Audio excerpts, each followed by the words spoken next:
she has been in contact several times with the Polish Prime Minister yesterday, and she was satisfied to hear that the member states are working on solutions, and it is indeed very important that these solutions are found, not only for the transport of goods, but also very importantly for the people.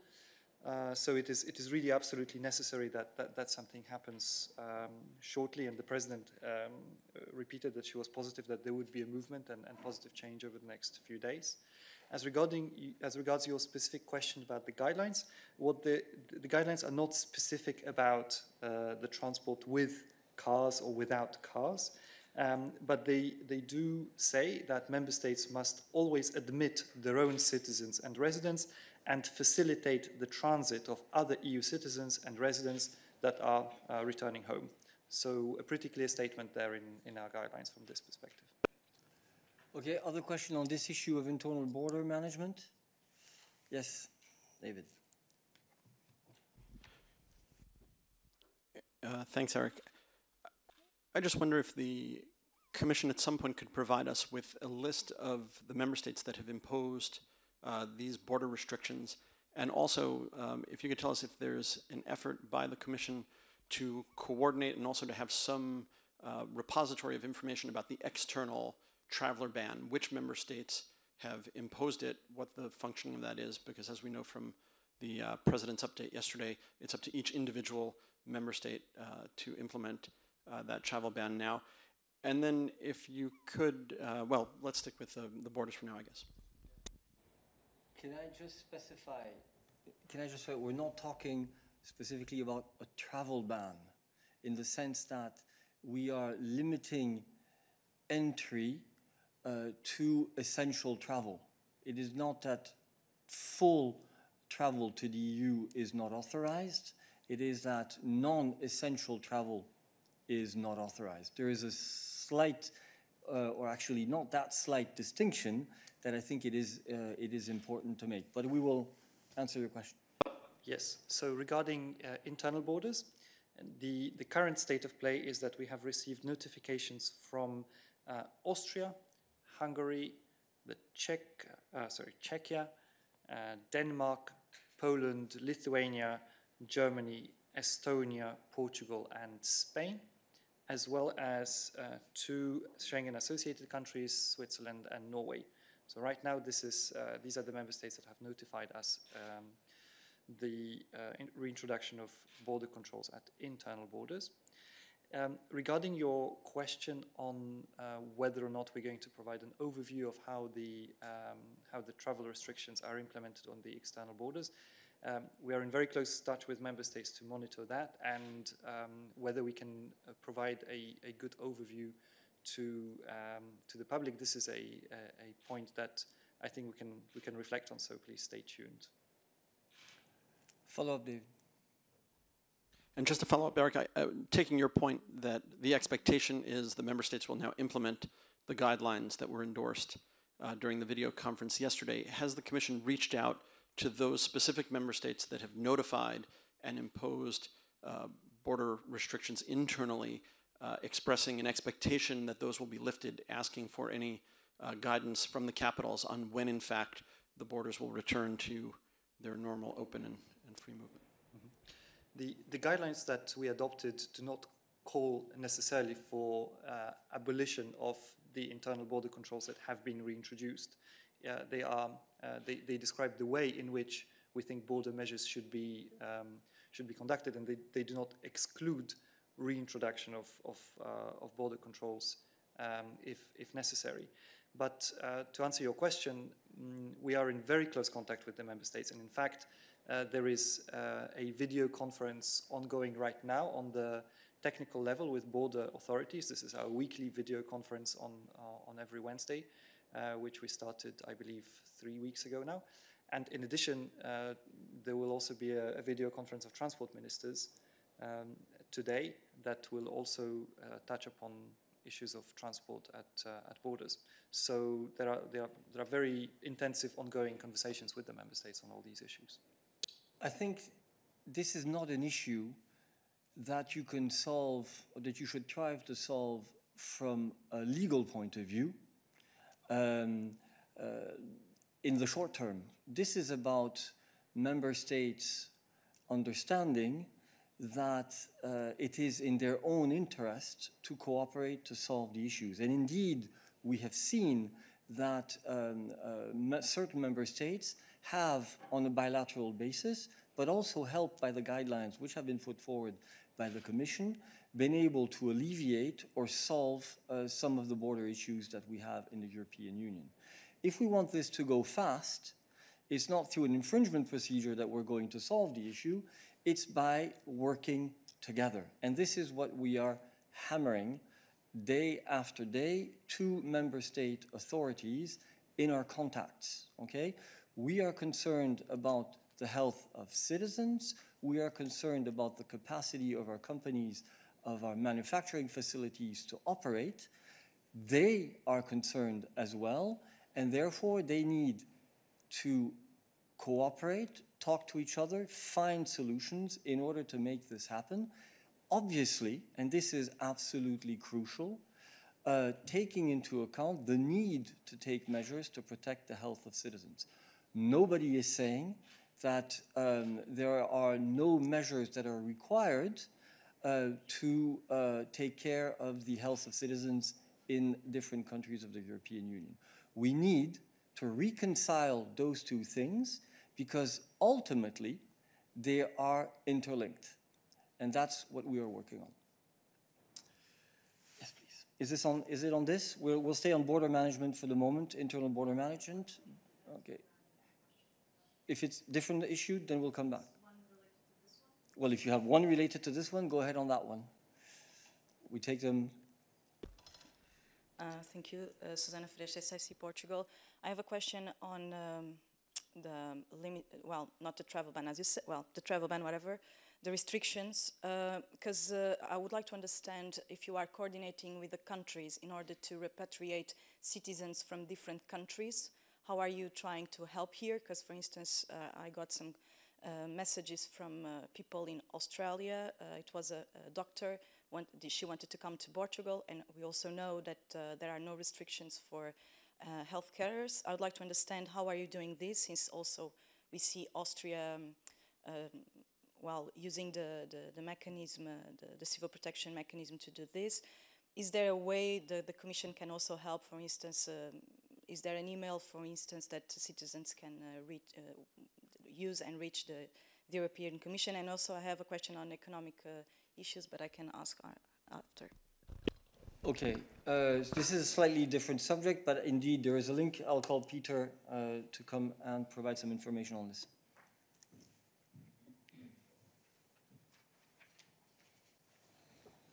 Thank you, and we will also use Virginie if needed. You can see she's joined in, so I will try to recap.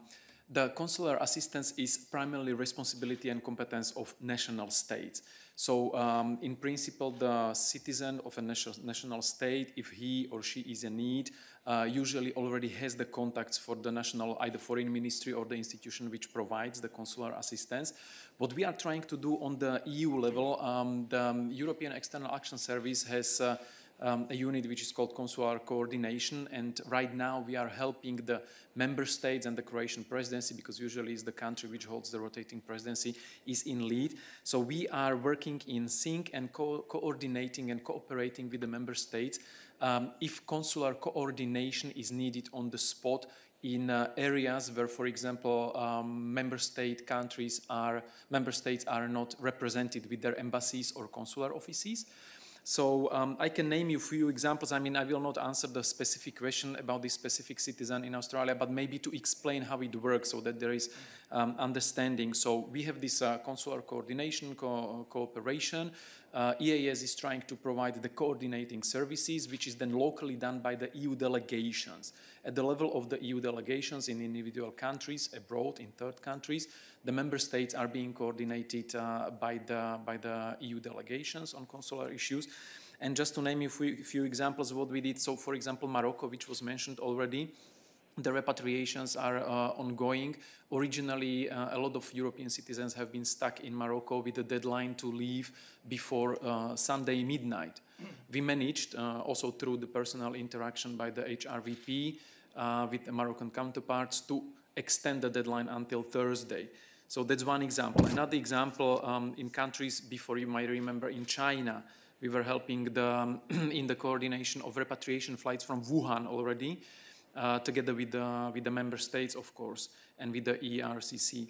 In Iran, as well, at the outset, at the outbreak of the crisis, when most airlines have stopped their services, the coordination on both levels, locally and in the capital, that resulted in safe return of citizens. So whenever and wherever possible, we try to coordinate, but in the end, the actual actions are usually the competence of the national states. That means hiring planes, or in cooperation with the European Commission or the crisis mechanism.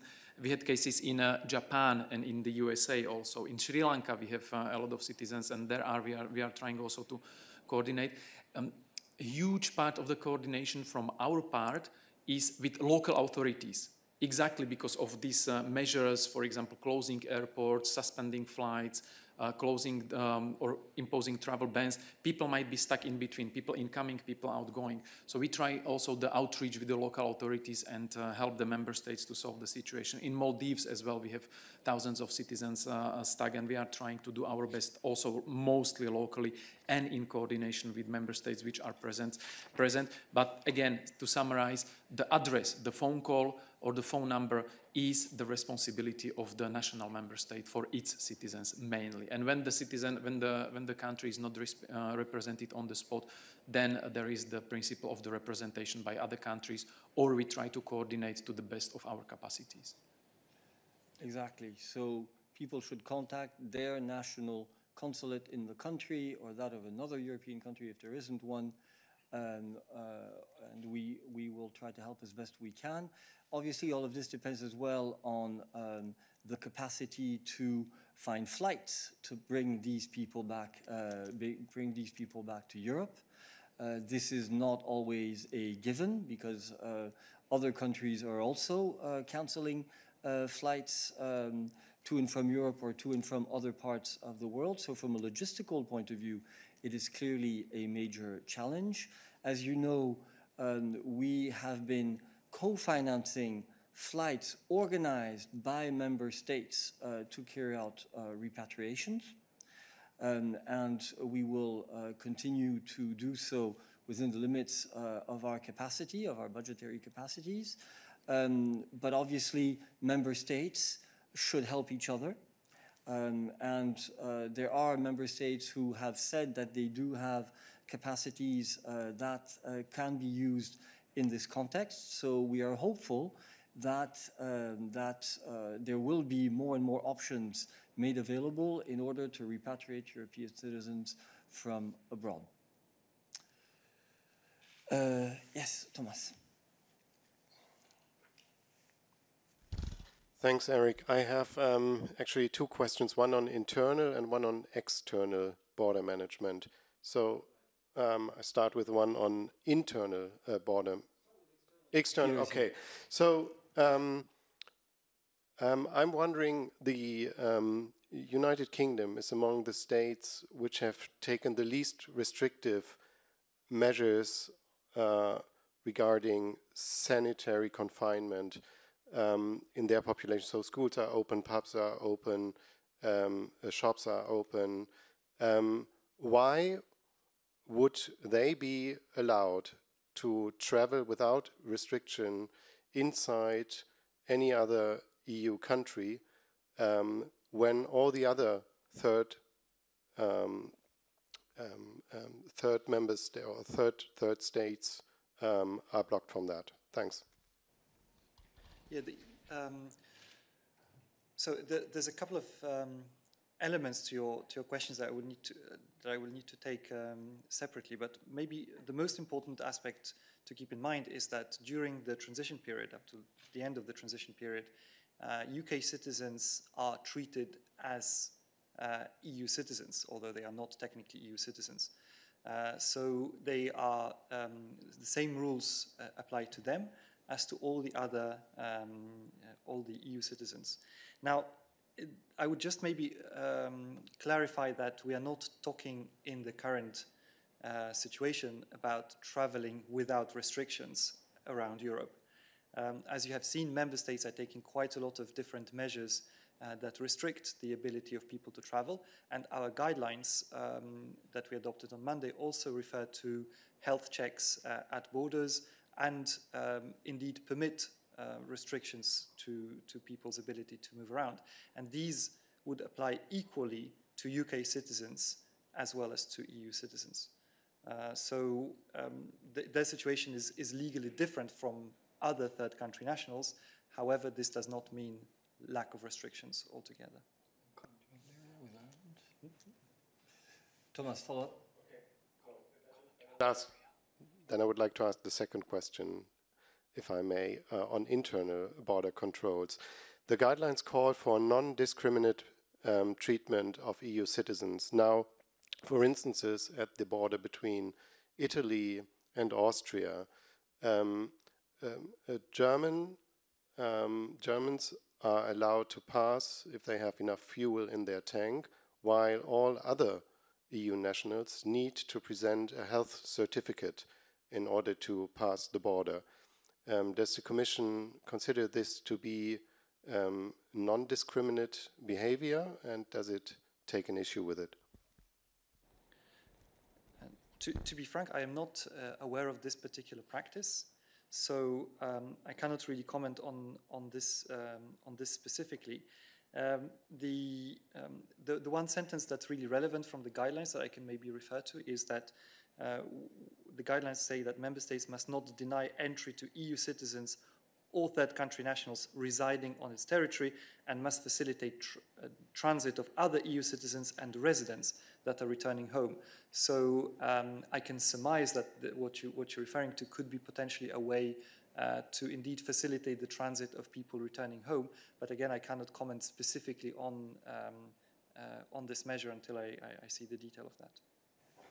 Catherine. Catherine Fiore, EU reporter.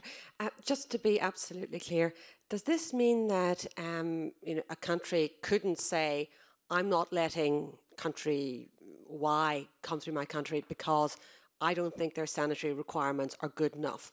So, I mean, you've given the example of the UK, where they're taking a more relaxed approach to bars and restaurants and all of that. So could you use that as a justification if you were another country to have higher requirements of people coming in from that country?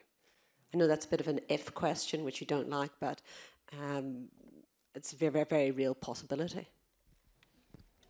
It is indeed an if question. I don't have a personal issue with if questions, but indeed they are very difficult for us to answer satisfactorily from the podium. But what I can say is give you an answer with a couple of general principles, which are that indeed it is up to the member states to assess whether, on the basis of health criteria, there is a need for restrictions to entry of certain groups of people, and in general, any such measures need to be, as we've said numerous times, risk-based and based on science, and based on assessment and assessment by health authorities.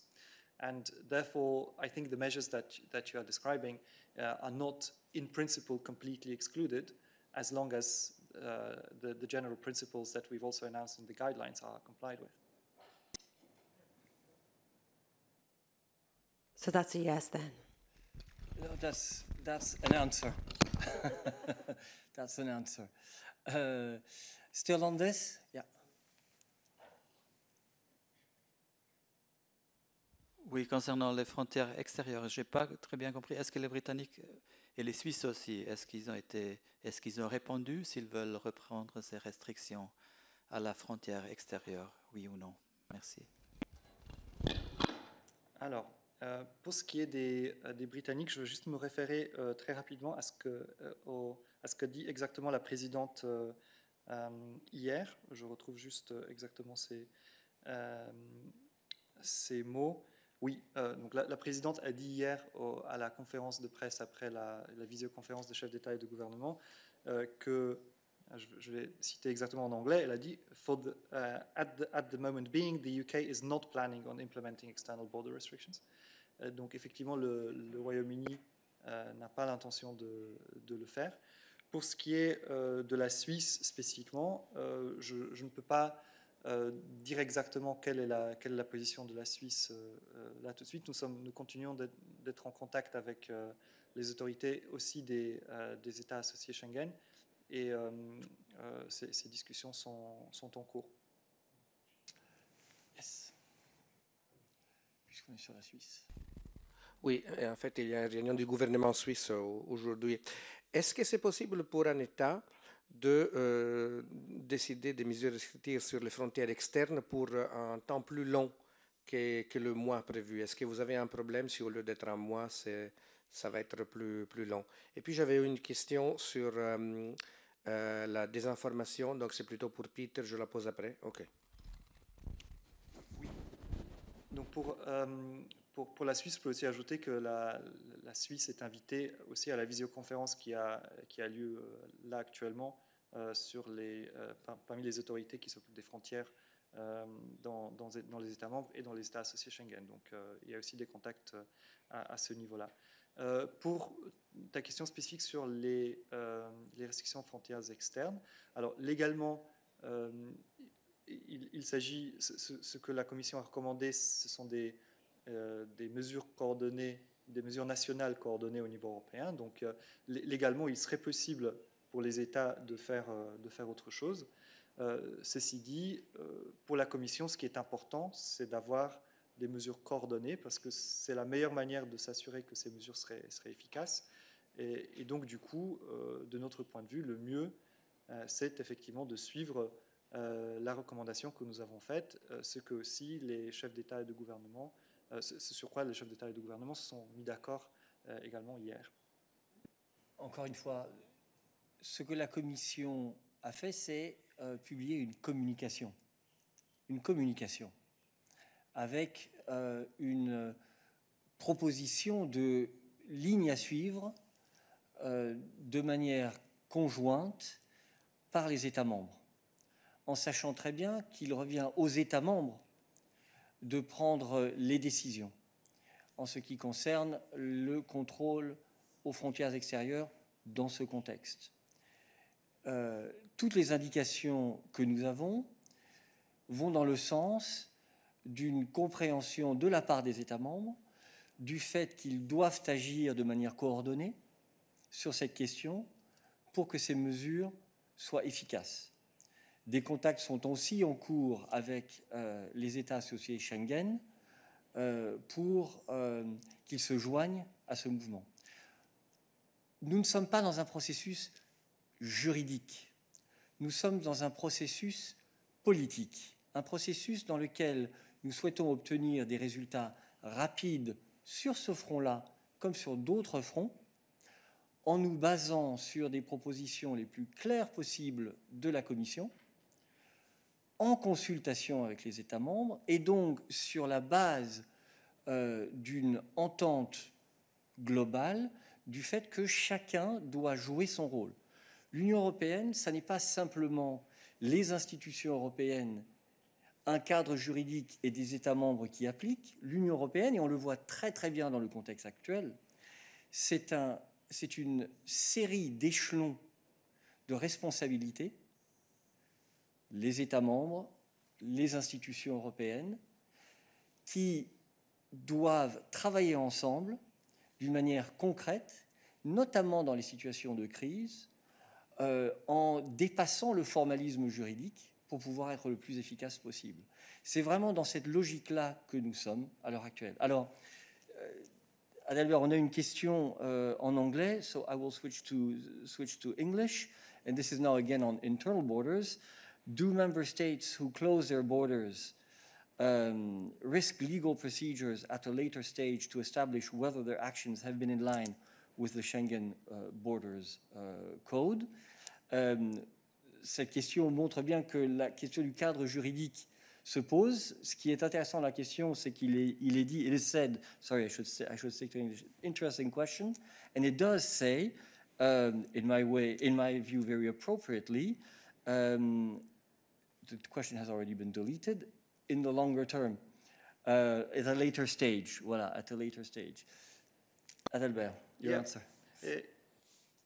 Indeed, so there is a procedure set out in the Schengen Borders Code about how member states can not so much close their borders as introduce temporary border controls at internal borders. This procedure includes notably a notification to the Commission and to the other member states. So far, we've got the member states that I mentioned that have followed this procedure. So from this perspective, the legal framework in which we operate continues to operate as expected. The Commission does not have the prerogative to stop these border controls from being introduced legally. However, we do monitor the proportionality and the necessity of the introduction of these border controls as is our role as guardian of the treaties. This said, as Eric just explained, we are working very closely together with member states also on the political level to make sure that the action on European internal and external borders is taken in a coordinated way, and that was very much the objective of the guidelines that we adopted on Monday. So from this perspective, we are following the situation closely, but especially we are working very closely together with the member states, and we're having a very good cooperation with them. So let's be clear, we do not renounce any of our legal rights.